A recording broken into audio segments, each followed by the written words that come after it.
Assalomu alaykum. Yaxshimisiz? May ishim tugadi-da, olib ketasizmi? Nosir aka, jonim, sizga surprizim bor. Labimni sizga yoqadigan qilib yana boteks qildirib oldim. Opajon, sizga mazza-da, mazza qilib salonlarga borib o'zingizga qarab yurasiz. Labingizni yaqinda qildirdik-ku, ana nomi nima edi? Boteks. Ha, o'sha boteks rosa o'zingizga yarashadi, kulganlaringizni. Anaqa akajon indamadilarmi? Bularga просто sochimni qildiraman desam ham ruxsat bermaydilar.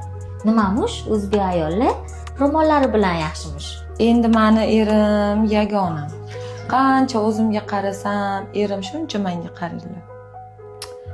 Siz qayerdan bilardingiz? Bo'pti, meni chayib qo'yarsiz. Nosir aka, kecha labimni qildiruvdim-ku. Shunga $300 berib olishim kerak edi-da. Jonim, kecha pulni hammasini ishlatib tur. Sen uchun u hamma pul. Voy rahmat jonim.